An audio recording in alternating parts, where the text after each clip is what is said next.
The CEO Roundtable brings together operations professionals at the top of their game to define and explore what it means to be highly effective in a scale-up organization. And what sits at the heart of it is highly curated peer-to-peer roundtables where CEOs talk about things that matter. I absolutely love my roundtable. We've been together for about 2 years, and without exaggeration, I have made friends for life. To find out more, go to ceoroundtable.com. That's ceoroundtable.com.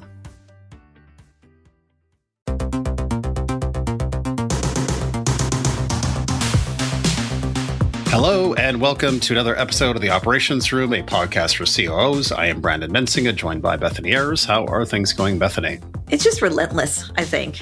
I don't know if that's how things are going, but that's how things are feeling.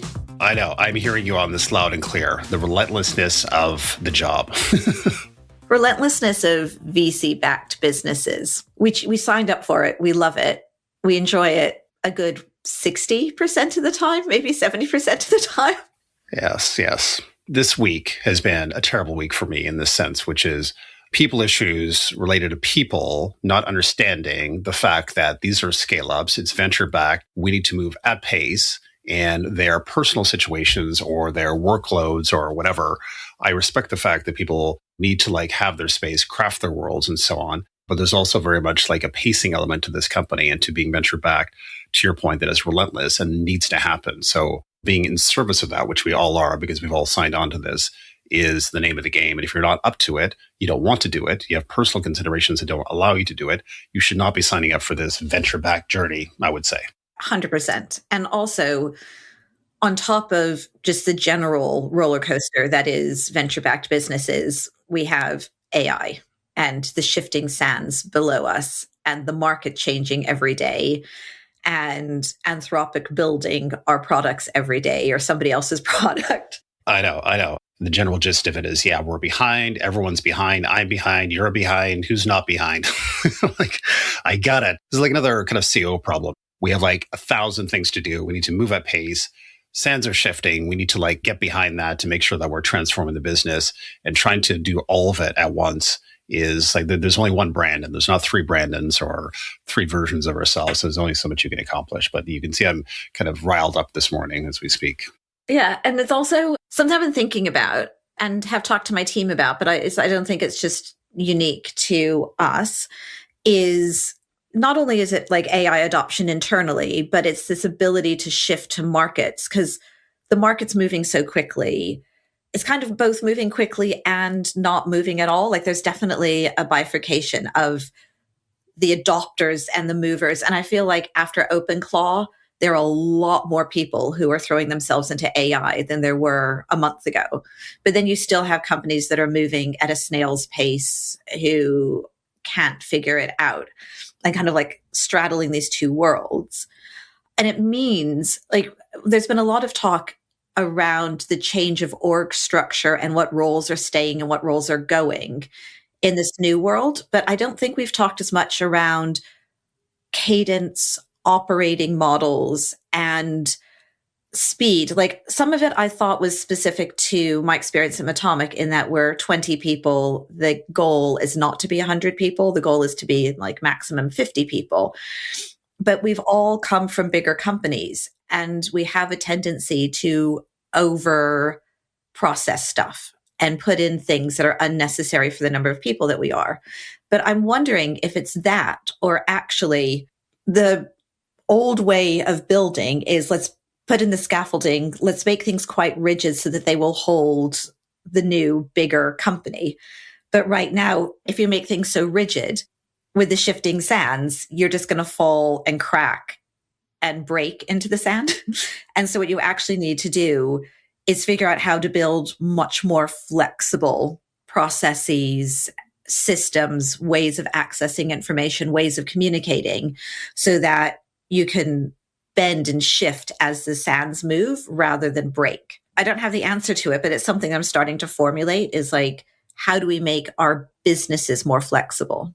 And also right now is probably not the time to build the processes that we're familiar with.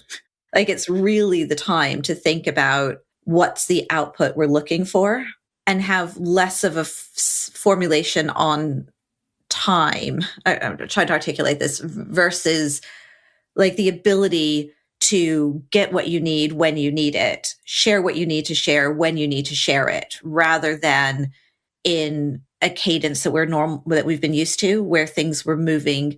Like venture's always been fast, and we've always maybe moved on a weekly or monthly cycle. But I feel like today we almost need to work on a daily cycle.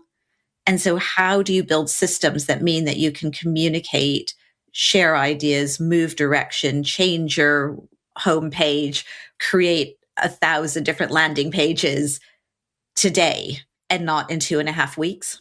From an individual, from team point of view, there should be like a much stronger capacity to move way faster, doing a lot more things. So if you think about classic customer discovery that a product manager would do or a UX researcher, that process used to be quite tedious and quite slow in terms of the processes that they go through. I think today for customer discovery, you can do that way faster. And it's not just the product manager anymore, but it's the actual engineers themselves and the designers. Everyone's involved in customer discovery in some form.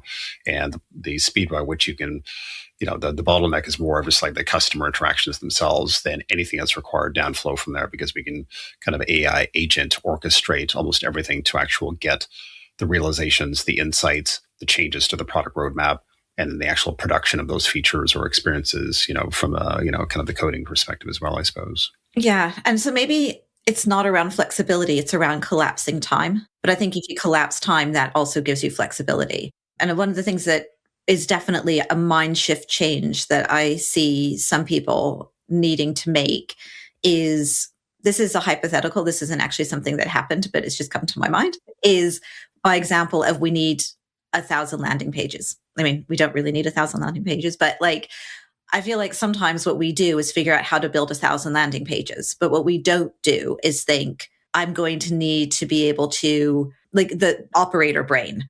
I'm not going to only have to build 1,000 pages once. I'm going to have to do it all the time. And I'm also going to have to change the website overnight or do, and so how do I actually build the whole system that then enables rapid change in not just building 1,000 landing pages, but the entire marketing flow, for example. And I think it's, as operators and COOs, it's the way our brains naturally work. And so I think maybe we need to start training people to see how our brains work, or how do we, create Claude skills that are that. And everybody uses that Claude skill. That would be the better solution. Brain working in a second.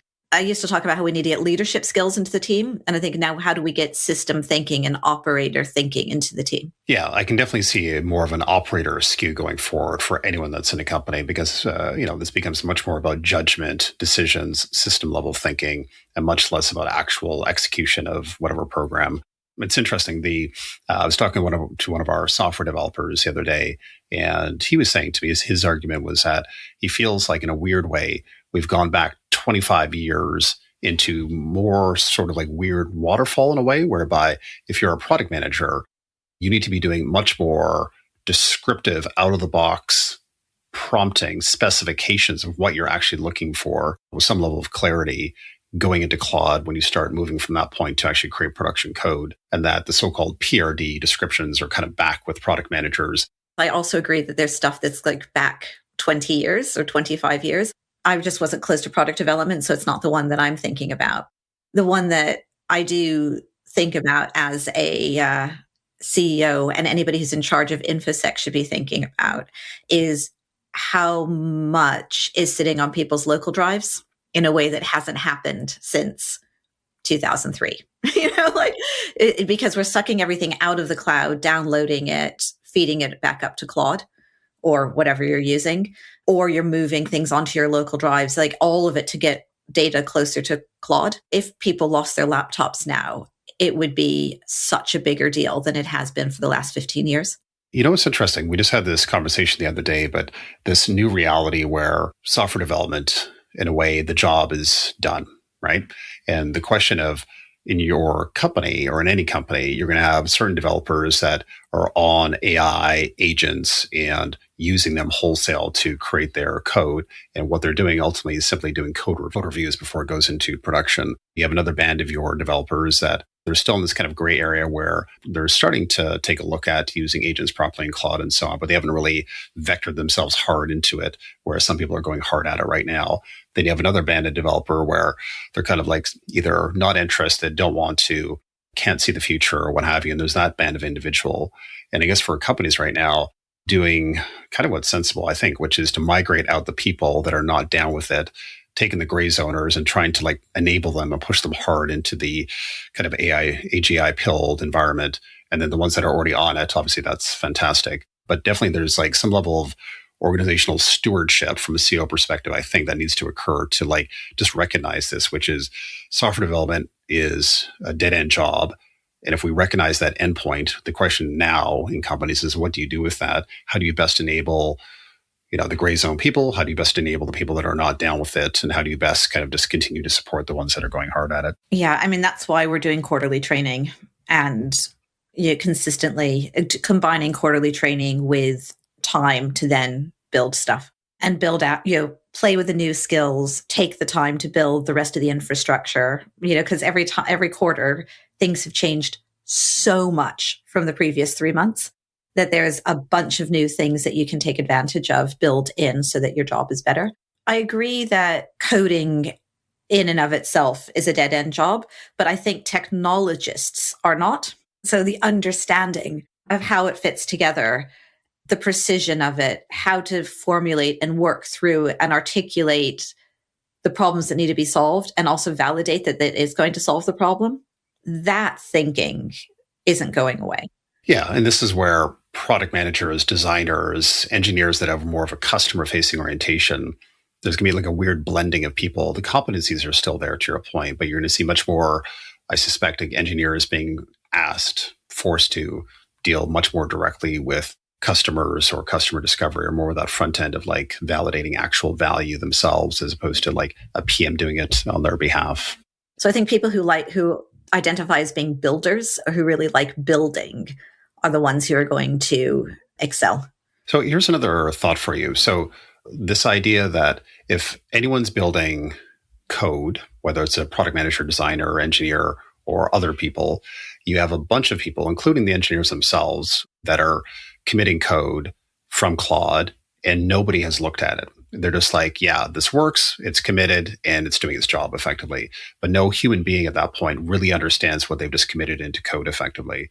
So it goes into the code base, and let's say 2 months down the road, you're having massive stability issues and everything goes down.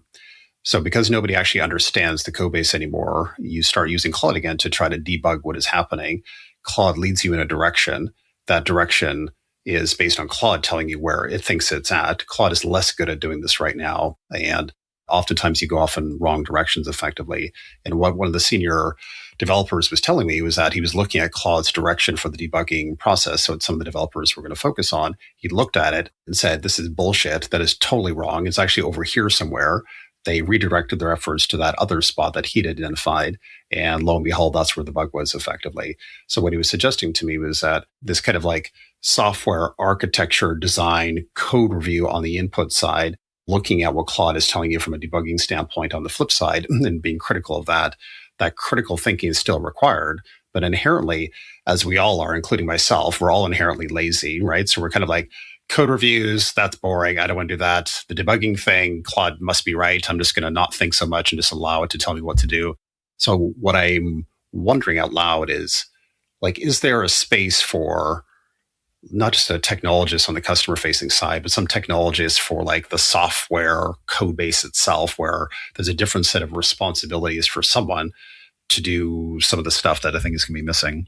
100%. Like that's part of what I meant by the technologist. Like you can't just prompt Claude and walk away and not take responsibility for Claude's output. In the same way that on the business side, I wouldn't say to Claude, here are all of our numbers for the last month. Look at my emails and write me a board summary that I can send to the board without editing. And walk away. Done.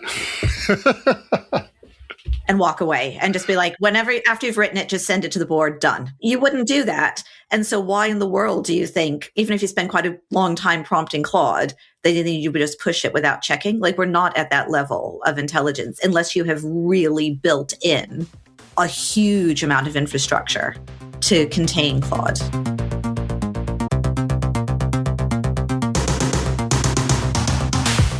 We are revving up the engine of the podcast and looking for a great brand to sponsor the show. We have over 7,000 listeners now across COOs, CEOs, founders, and operational professionals who are decision makers for all kinds of technology, including HR, planning, strategy, legal, and other tools. It's Beth here. I just wanted to thank you for listening to the podcast, and we'd love to keep it going, but we're going to need to get some sponsors in order to do that. So if you work at a company that could benefit from speaking to listeners like you, or know of a company that might benefit, please send them our way. To find out more, go to operationsroom.co/sponsorship. That is operationsroom.co/sponsorship.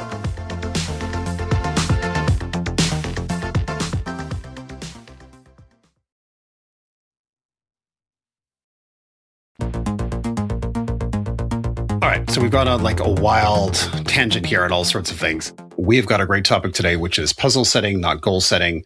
We have an amazing guest for this, which is Radhika Dutt. She's the author of Radical Product Thinking, the new mindset for innovating smarter, and a former chief product officer for Move Price. So with Radhika, she was talking about, and this is a quote from her, goals and targets were designed to kill that internal drive where you're then focusing on external measures as if these external drivers are needed to motivate you. And I guess the question is, do you really need to have actual targets to kind of like focus people and to motivate people? And I guess she was suggesting in her puzzle framework, there was less need for the actual KRs themselves as opposed to the objective. What do you make of that? My very first reflection is, did a leadership offsite yesterday, and we had a whole conversation about OKRs, and I entirely forgot about this conversation. And now I'm just kicking myself. I'm like, why? Why didn't I bring this forward as an alternative of what we should be doing? Because you know that I'm not a massive believer in OKRs. And I think we ended up landing on not doing OKRs, but the leaders of the largest teams figuring out the model for their teams. So sales is in effect, running the cadences that a sales team would run, and engineering are running sprints, and having a roadmap. But I'm wondering, now I just want to bring it in. I know I'm supposed to answer the question, but it's just like kicking myself. Like, I really wish we'd had this conversation like last week. Part of it, I think, depends on the size of the company, but it feels to me a lot more true than OKRs. OKRs are they can be very rigid, and people can end up gaming the system and caring more about getting the right key result than solving the underlying issues. And so whether it's a puzzle, whether it's a key result, I don't think matters as much as, and by calling it a puzzle, I think you reset the vibe. I'm almost feeling like it's a masculine and a feminine approach to it. So like the masculine approach is very like OKR and let's go into fight and like very straight. And the puzzle is, let's work together, let's collaborate, let's talk about this and look at it from every direction, and is a bit kind of more rounded and not relaxed, but like we could put a little bit more fun in, and like what we're going to do is fundamentally solve the problem rather than drive and deliver. Yeah, so I agree with you completely. I think part of this is, I think people become a slave to the KR, or they become a slave to like crafting the right KR, or they become a slave to only caring about that singular number and pervert what the real intent is of the actual OKR itself, and don't recognize that throughout the discovery process, that may change the entire game, whereby that KR is entirely irrelevant, or the number makes no sense for a variety of reasons. And if they're not open to that, open-minded enough to that, i.e. the puzzle orientation, they're going to end up doing the wrong thing. And, the manager at some point will be satisfied because they've hit their KR, but then it'll become like, well, what was the point? Like, why do we bother to do this in the first place? Because it had no business impact whatsoever on the trajectory of the company, but yet we hit our KRs. The classic, I've delivered and I'm done and I'm very happy as an individual or as a team. But ultimately, from a business outcome standpoint, you've done jack shit and it's like had no impact. That was the Cassie Young episode on First Team, the top team. And, here marketing is saying, look, everything's green and the entire business is on fire. So the other element that Radhika had talked about was a puzzle means you have to stay within the discomfort, not knowing the answers, and embracing the not knowingness in terms of your first step. What do you make of that in the context of OKRs? I don't know if it's in the context of OKRs or more broadly the context of life. Like being comfortable with the discomfort is critical to survival, like generally in the world and particularly now.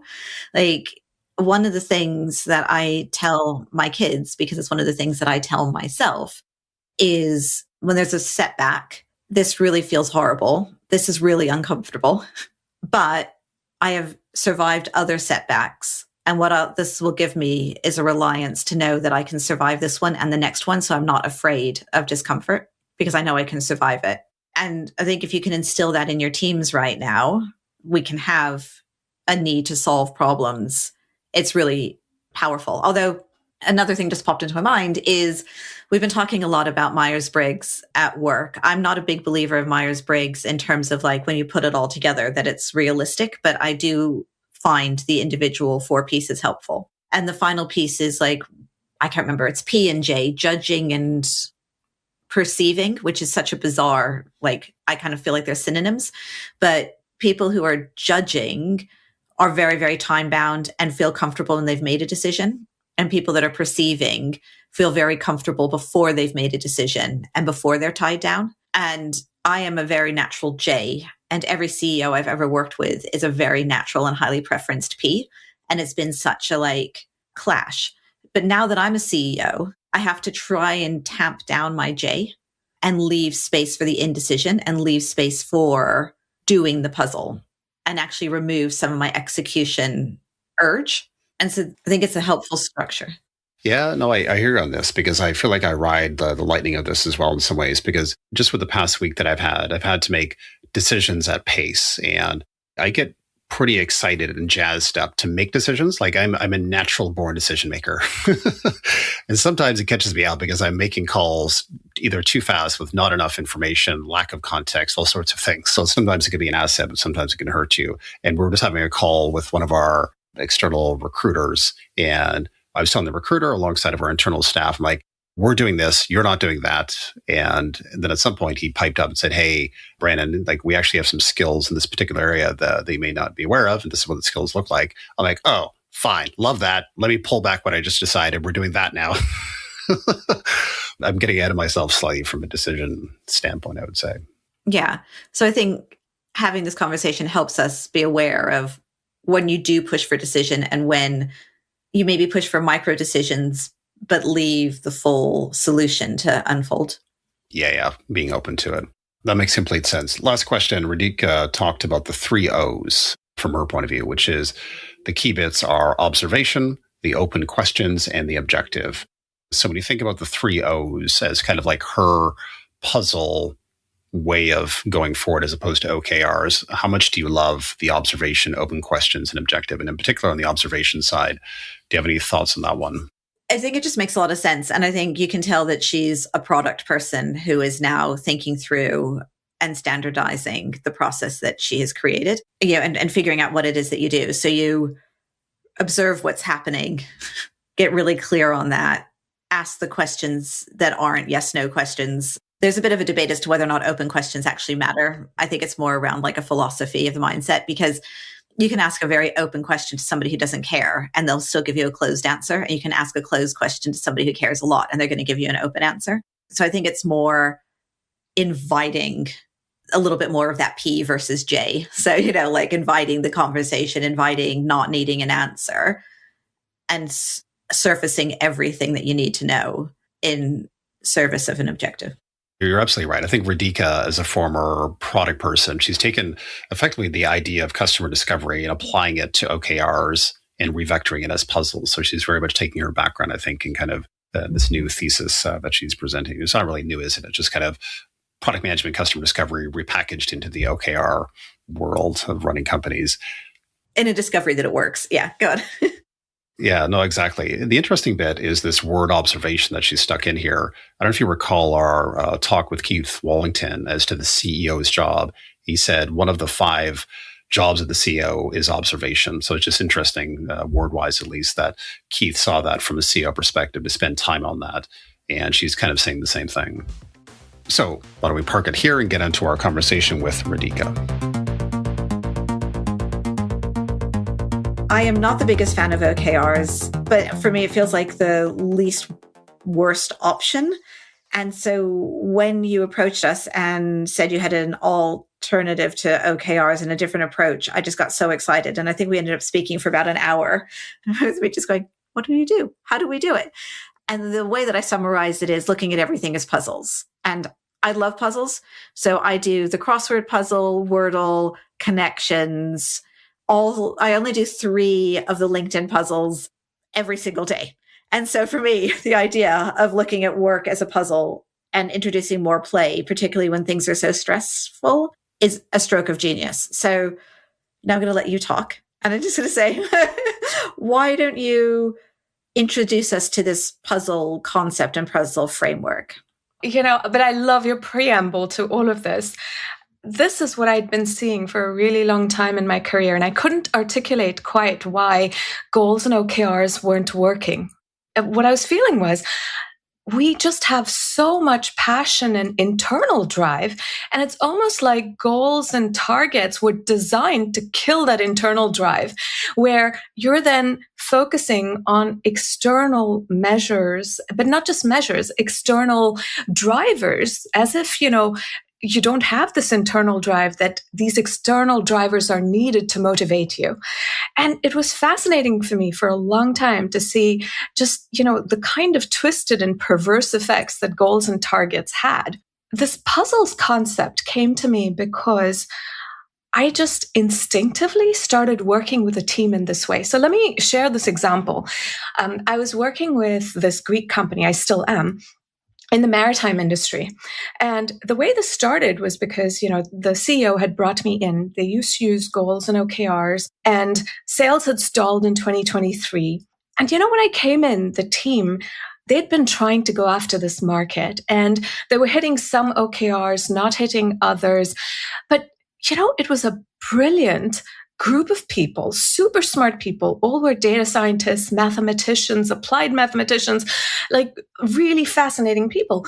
And clearly there was passion when I was talking to them. And yet, when I actually was seeing the work, I wasn't seeing that passion translated into that work. This was when, we started looking at it differently. Instead of focusing on goals, targets, and looking at, okay, is this feature going to move this OKR or not? We just started with this blank slate saying, okay, wait, let's just look at what is the problem we're solving? And we started thinking about it as a puzzle. I just wanted to know, how are things going? What is it that customers are really experiencing? What is working? What is not? And so we started defining the puzzle. So this was a maritime platform, a data analytics platform. And the puzzle was, it's fascinating that only tech-savvy brokers in the maritime industry are using this platform. So fascinating. Why only tech-savvy people? Why only brokers? Why aren't people who own shipping vessels or who own cargoes? Why aren't they using this platform? Why just brokers?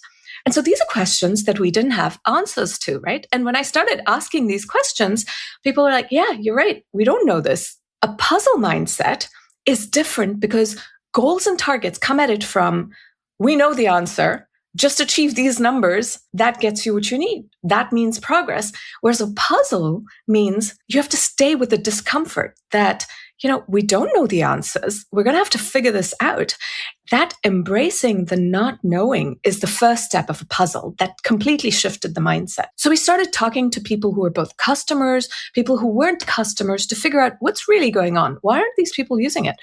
And it led us to questions like, how do people who are shipping vessel owners use, what do they do in their day? How do they work? What is their mental model? How is it different from how brokers work? So we started asking all these questions and we learned so much.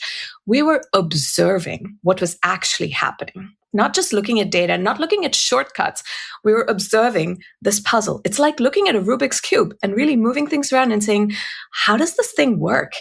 And now that we had this observation and we were looking at this puzzle, we had a clearer definition. Now we could attempt this puzzle. And so I'll pause there for a moment, but I think there's lots to unpack even there. And then I can talk about how we solved the puzzle. One of the things that struck me immediately was, and you said it in passing, is like you were really observing things rather than just looking at the data and shortcutting. And I was just like, oh yeah, I shortcut. I look at the data, I make a close enough guess, and then I say, now we need to build X amount of pipeline, or now we need to ship these 3 things. and move immediately into the goal setting side and skip the discomfort. But there's also an element where I'm wondering, you knew the problem. And so like the part that we're missing is the beginning of what were the OKRs, or what was the OKR that didn't work versus figuring out the problem to solve? Because presumably they were trying to solve the problem through the OKRs. Yeah, we were. Like, we wanted better user engagement. Like, that was one of the OKRs, better user engagement from all these different types of users, right? We wanted to have more customers who are not just brokers. We wanted to expand to this other user base. We wanted to expand beyond just a small group of brokers. And so this is when we started looking at the data to see, well, who is using this? And that was when we could tell, okay, it's mostly tech-savvy brokers using this. And yeah, very few of other people are using this, right? So yes, you're right that we did have OKRs saying we should do this, this, and this. OKRs don't tell you what is it that's not working, right? And so we were hitting some of these numbers. We were increasing some usage, but not enough. Like, it wasn't truly a radical shift. And you know what you were saying about how we want to jump to the quick fixes? That was the temptation at this company too. When I first joined, they were looking at the data and they were saying, aha, we know what we need to do. All the customers are complaining that filtering on this platform to get to the data you want, filtering is really hard. And so we need to make filtering easier. Let's work on the UX to be able to change filtering. And even there, right, we wanted to jump to the quick fixes. Yes, let's work on filtering UX changes, but don't make radical shifts because that's going to take a long time for us to build. Let's do something that can increase our metrics, and let's try something small first. So this is exactly what you're talking about. And that was the trap that we were falling into until we said, but hang on, let's first observe what is the puzzle. Is filtering truly why people who are in different roles, not brokers, is filtering truly the reason that cargo owners or ship owners are not using this product? We didn't think, I didn't think so. It wasn't obvious to me that filtering was the main reason. The people who are using the product were complaining about filtering. The unknown unknowns were what we didn't know. The people who are not using it, there was no data on them. The way I'm suddenly starting to think about it is maybe they work together, or, so you can use OKRs in terms of what are the things to identify what not the solution, but what the outcome is and like what you're trying to get to. But so there was a very clear business problem, which is you need to have more users and users across different bases, and measuring the success of that is important. But what ends up happening, I think, a lot in businesses is you set out the OKRs, you set out the numbers, and then people immediately game the system. Or it's like, it's a quarter. How do we do it as fast as possible? How do we do it efficiently? How do we cut corners so it looks like we're doing it, but really all we're doing is measuring it slightly differently than we were before, and we're not actually getting to the true unlock. And so it's the two together. You need to identify what needs to change, but then not make reaching it the goal. What you need to make is unlocking it and truly understanding the problem, the goal. Exactly. So when you set a goal or a target, the incentive you create for everyone is to show you, ta-da, look, I'm a high performer. I've hit whatever numbers you wanted. And so the incentive you create by default is to get everyone to tell you things are going great. And I have the numbers to prove it. And, in fact, Intel's legendary CEO, Andy Grove, he wrote in his book, Leaders Are the Last to Know. And this is precisely why, because when you set a goal or a target, everyone is there to show you. And it's not even malicious, right? It's not even that they're necessarily gaming numbers on purpose. Even subconsciously, what happens is you set a target and people want to look at the positive numbers and present to you those positive numbers to say, ta-da, look, things are going well. And what you really want people to do is to play detective, look at the bad numbers too, and say, what just happened there? Is there an opportunity? Is that a puzzle? What went wrong? And what can we do differently based on that, right? And that's what we miss when we set targets. And so what you're alluding to is, how do you use this in an OKR format. So what I do with puzzle setting is I call it the 3 O's of puzzle setting. So the first O is the observation. So the observation in this case, right, was that only tech-savvy brokers are using this product. None of the others are. We want to address the tech-averse people. We want to address ship owners, the cargo owners. The second O is the open questions. These are things that you genuinely don't have answers to. This is where, we don't know how these other people think in this business, right? How do they think? How is their mental model different? And so that's the second O. And the third O is the objective. And by the way, the objective is named very deliberately to be similar to OKR's objective, right? Because that objective is where you summarize this puzzle. And the summary of this particular puzzle was, how do we solve this puzzle to get back to the growth trajectory we were on by expanding to all of these different sorts of users who are not just the tech-savvy brokers? And so if you're using OKRs, instead of just having arbitrary, objectives like grow sales or increase user engagement or whatever that is, right?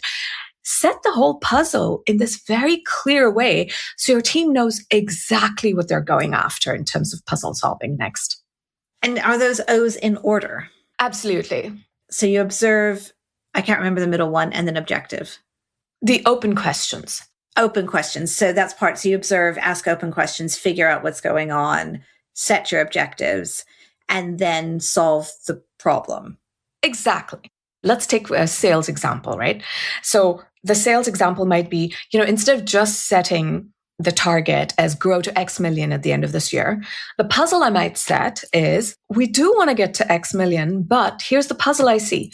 We grew at a certain rate in the last 3 years and growth has stalled, right? So that's the observation. The open questions are, I don't know what just happened. Is it that maybe something is fundamentally shifted because of AI that is not obvious? So even though our market isn't related, there's still something that's affecting our business. Maybe it's that we were targeting early adopters really well, but the mass market, this message is not resonating for them, right? There might be other such open questions that we genuinely don't know what's happening. And then the objective is the summary of this puzzle. How do we get back to that growth trajectory by figuring this out? The way that you're talking about it, it strikes me that these are the conversations that we have as a leadership team. And it's a lot of how to frame the strategy and understanding the full context. But we don't always then explain it to the rest of the team. So is part of this around a way of explaining and getting the conversations out of the leadership and into the rest of the organization? Very much so. And it creates a level of alignment that is so different from, how we traditionally communicate strategy. Like what I often see in companies is there's discussion that happens at a leadership level, but what gets sort of handed down to others, right, across the organization is a very fluffy 2-page strategy document that says we're going to focus on our core. We're going to be customer focused, right? And it doesn't mean all that much for people. Or it's a particular initiative that is listed. Instead, this defines sort of puzzles that we are setting out to solve. And each puzzle, there might be a sales component to it. The same sales puzzle might have a product component to it because maybe the product was resonating for the early adopter, but it's not resonating for the mass market. Like there's a lot that might be even cross-functional that needs to be figured out. So that's very much around the puzzle setting piece. And I have some questions on how big are the teams, how many puzzles can you solve at one time, like those COO practical questions. And I'm not sure if that's part of if we're moving into the puzzle solving piece there, or if that's still in the setting. Well, the puzzle setting part, right? I think it depends on the level that you're at. As CEO, the sales puzzle that I defined, where it has a sales component, where is our message resonating? Why aren't our deals closing? There might be a piece of that puzzle for the sales team to figure out. There might be a product piece for the product team to go figure out. So at a CEO or COO level, you might be setting a bigger puzzle, right? And maybe as a head of product, there might be a smaller version of that puzzle. And in this particular case, the puzzle was really at a product level, which was, Why aren't we growing beyond this group, right? And then once we delved into that, there were smaller puzzles. So as we get into puzzle solving, I'll share with you some examples of how solving one layer of the puzzle, kind of like the Rubik's Cube, you solve one layer and the next layer becomes the next thing that you're solving, and you keep going. And, this question that you asked, what it reminds me of was Andy Grove's book. He talks about only the paranoid survive. He talks about how you have to keep experimenting, learning, adapting all the time, right? He doesn't even talk about OKRs, even though he invented OKRs and it came from Peter Drucker's Management by Objectives, but he invented OKRs. He never once mentioned OKRs in Only the Paranoid Survive. It was all about experimentation, learning, adaptation. And it's, with each team and at different levels, you get into different pieces of the puzzle. So is this purely just a framing exercise from top to bottom? Because it's kind of the same thing, right? Because whether you call them OKRs or you call them puzzles or you call them whatever, I recognize the framing matters quite a bit. And also being bound by rules matters quite a bit in terms of giving freedom for experimentation and so on. But ultimately, at the end of any OKR, if they're done well, which they're usually not, but the team, the cross-functional team, will have a set of hypotheses or initial things they want to put in play to test out as hypothesis to see if it's going to move the needle related to their KR, I suppose. So inherently, those initiatives are puzzles because they have a hypothesis. They're like, yeah, we don't quite know, but we're going to this is our first thing we're going to salvo-wise get out there to see if it actually moves the needle or not. So I guess my question in summary is the puzzle part of it is part of generally what happens in OKRs at some level. So is it more just like a repackaging and reframing of what we're doing here as opposed to something more fundamental? What is funny for me is this is actually what I hear from so many OKR experts that, if you just do OKRs right, then you don't run into any of these problems with OKRs. The reason OKRs aren't working for you is because you haven't done OKRs right. This is sort of the refrain that you keep hearing. Here's my challenge to that refrain.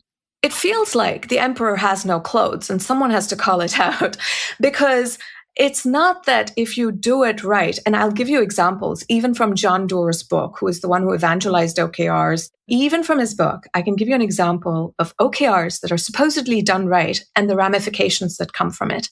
OKRs create a different mindset. What research has shown about OKRs, and specifically about setting targets, is targets and goals, they work well when you're doing a repetitive task, when there's one obvious right answer. So research has shown that if you're doing something like stuffing envelopes, if you're doing crunches in a gym, great, set targets. It works brilliantly. If, on the other hand, you're doing something that's more like a puzzle, that's akin to something complex, where there's no single right answer, that is where goals and targets do not work. That the instruction, do your best, actually works better than setting a goal or a target. So why is that, right? And it begs the question, how did we even adopt goal setting as such a fundamental truth in business? And the answer to that, I did research on this because I found this fascinating. Why haven't we used puzzles because that seems more obvious. Where did we come up with goal setting? It came from 1940s from Peter Drucker. It was revolutionary at the time.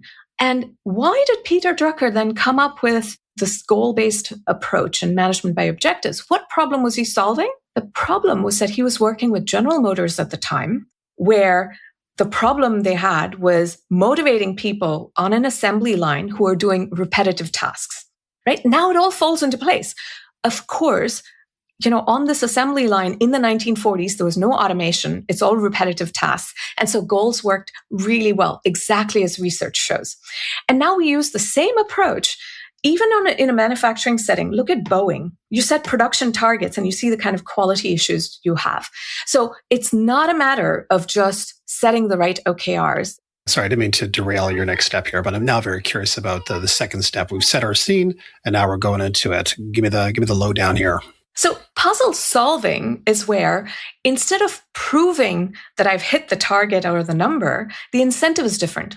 We're asking 3 questions, right, in puzzle solving. Until this point, we've looked at the Rubik's Cube and how it works. And puzzle solving is when we take our first attempt at it and we ask 3 questions, which is, how well did this work? And notice the difference, right? How well did it work invites the good and the bad. It's not like a target. I'm not asking a binary question. Did you or didn't you hit the target? I want to know how well it worked. And so the answer, let's say in the sales question, right, was, okay, we tried this new messaging. How well did it work? The messaging worked well. We got all these meetings with decision makers, but we're not closing the deals. So that's how well it worked. The next question, what did we learn from it? So this is where I say to teams, don't just spit out statistics and data at me, right? Data and stats are super important, but I want you to take the time to figure out, what is it telling you? What is actually happening? And so in the sales example, it would be that, the message is resonating. We're getting meetings. The reason why we're not closing the deal is that in addition to this decision maker in the mass market, it turns out there's a new group that we traditionally had never talked to. And this group is holding up the sale. So that's what have we learned? So now comes the third question, which is based on how well it worked and what you learned, what will you try next? And this is where I say to teams, imagine I gave you a magic wand. What would you ask for? So let's start from there, where you really rethink things, and then we'll pare it down to what we can do. What would you ask for? And in this piece, right, to solve the sales puzzle and what we tried next, one example would be, we're going to try creating material that the decision maker can easily forward to this new group. We're also going to try to reach out to them directly. We traditionally have never spoken to them. Here's how we might reach out to them directly. We're going to do webinars. And now that opens up the next layer of the puzzle. We're going to try these things and see, how well did it work? What have we learned? What will we try next? It feels like this is how I operate, but I just haven't ever put it into a framework. I don't know about you, Brandon. It seems like I have these kinds of conversations on a fairly regular basis. Yeah, for sure. Yeah. And I guess I'm just wondering, what is the process then? Yeah. And so isn't that fascinating? I agree with you. Intuitively, this is how we work. This is how we solve puzzles. And yet, right, this is not how I actually see teams operate. What this gives you is a scaffolding so that what you find is people at different levels, they have different levels of knowledge, skills, and experience. And this scaffolding helps you figure out, where is someone at? There have been times where I was working with someone who was a product manager, someone who came from Amazon. She was fantastic at optimizing for numbers. And she would often present numbers that looked fantastic. And we started using this framework. And I was asking these deeper questions, how well did it work? What have you learned? And I would start to question some of the numbers in the what have we learned? I don't just want to know that 48% of people are using this. Tell me the details around it. How did you get to the 48%? Is it that they're landing on it?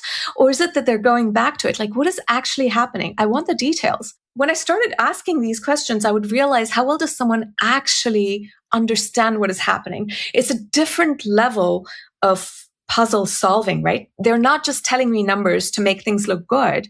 We're actually solving the puzzle. And then I want to know, what are you going to try next? All of this tells me exactly where someone is in terms of knowledge, skills, and experience. And it helps me scale leadership, or rather, it helps me scale my own team's efforts. Based on who is good at solving what level of puzzles, I know how much to delegate. So that reminds me of another guest that we had on, Jennifer Sonderberg from Board Intelligence, the episode on how to build a company that's smarter than you are. So Board Intelligence are a company that builds good board reports, for multinational companies for the most part, where board reports are big and dense and don't share the information that people need to know to actually govern businesses. And what they came up with was a questioning framework and the power of the question, and using that as a way of embedding critical thinking in an organization. And it seems like what you're doing is also solving the puzzle of how do you embed critical thinking in an organization. And the thing that has definitely been my experience with OKRs and goal setting is that it encourages superficial thinking and it encourages moving fast for a result rather than the critical thinking. And so you end up with a leadership team that might be thinking critically and everybody else is just executing and cutting corners and moving fast in order to hit numbers, or not believing in those numbers and those objectives. And so then just not doing it anyhow, or looking like they are, but knowing that it's unachievable. So I can really see that you need a business plan. You need KPIs, you need a North Star, you need to know where you're going to and some measurements. But OKRs might encourage a lack of critical thinking. Or you can have a lot of critical thinking and use the OKRs as a tool, but you'd have to be embedding your critical thinking somehow. And if that's solving puzzles or asking questions, that's really what you're trying to achieve. Exactly. So what you often hear in the corporate world are all these trite phrases, right? Like we have to embrace failure. We have to encourage people to experiment and we have to make it okay to fail. And when you think about it, it just seems so contrived, right? Because you said you love to solve Wordle and all these different puzzles. Let's think about, when you last solved Wordle, probably earlier today. When you tried your second attempt, if you didn't get it on your second attempt, did you artificially go through this thought process of, I'm going to embrace failure and it is okay to fail and I'm going to try this next experiment? No, right? We just sort of instinctively look at something that didn't work and we go, oh, here's what I learned from it. Here's what I'm going to do and adapt next, right? And I think your puzzle solving strength is why this feels so intuitive to you and you bring it into business. And what we want to do is really to spread this sort of passion, but also this drive, this internal drive that people have. We just want to enhance it so that they can use the scaffolding to solve puzzles in an effective way so that we're all moving forward in the same direction. One of the things that I also like about it being called a puzzle is that it turns it into play and it removes some of the stress. And I feel like right now, there is just so much stress in the world. We have macro stress, like, is there going to be war in Europe? Is there going to be a war in Canada? The planet's still burning up, but nobody cares about it right now because we have more pressing issues. And so there's just this like out of control sense of dread. And then you add AI, which is a runaway technology. Nobody knows what's going to happen to their jobs. We did the internet, and I think everybody's much more positive because we didn't realize what was going to happen. And then social media, and now there's like more fear of AI, partially because of our previous experiences, partially because of Terminator, with a backdrop of just everything is scary. And then what is not going to work in organizations right now is people are so afraid. It's very hard to then get inspired, find flow, play, open up your mind for creativity. And yet now is the time where we need to do it more than ever. And so how do we as leaders introduce and lighten things to actually get better results out of our people? And I feel like doing something like this and calling, and that's I think why I love it as a puzzle so much, is it just removes a layer of stress. And I know sometimes we're like, no, we need the stress to perform, but we have so much stress right now that we don't. We need play to perform. I so agree with you. And I've tested this in workshops, in talks. I've tested it with live audiences where I say, just think about the following 2 questions I'm going to ask you and tell me how you feel at the end of at the end of each question. So just think about how you feel and the contrast. And I'm going to ask you those 2 questions. What goals do you want to achieve for your company this year? And the second question is, what puzzles do you want to solve for your company this year? And the answers I get are vastly different. I'd love your take on it. So I wasn't thinking about the actual goals, but when you said, what goals do you want to achieve? Like I get a bit of a hardness in my stomach, a deflating of my soul. And I'm like, and it feels like really hard work. And then when you say, what puzzles do you want to solve? Because I love puzzles so much, I'm like, ooh, I physically lean forward. I have a lightness and a surge of energy. And it's like, yes, let me go and have some fun. And I really could feel those physical reactions to those words. There's one thing I wanted to mention about AI because you brought that up. One of the big things that I see as dangerous, this combination of using AI and being so OKR driven, it's a super dangerous combination. Why do I say that? Because AI is going to be fantastic at optimizing for metrics, right? The better it gets at whether it's content creation, UX, coding, etc., it's going to be fantastic at optimizing for numbers. but it's not necessarily good for long-term business results. And one example that I want to give you is even without the use of AI, but now imagine AI used for this purpose. Let's think about dating apps. The entire dating industry has been in a slump. Why? Because dating apps optimized for user engagement. Tinder came out with swipe left, swipe right. Everyone copied it because user engagement was through the roof. And what that led to was it gamified intimacy and it made human interactions more toxic. And the end result was people feeling dating fatigue, burnout, FOMO, deleting dating apps. And so optimizing for metrics didn't lead to long-term good results for the dating industry. Bumble last year laid off 30% of all of its staff. And now imagine with AI, we can accelerate all of that hugely, optimize for all sorts of metrics, but we're not going to create neither better products nor better things for society.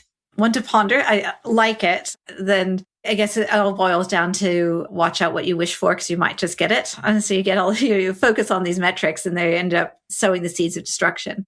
And which is why we need to think of puzzles instead, so that you're not just optimizing for metrics. Like the puzzle should have been, how do we make dating a really good experience for people while also monetizing?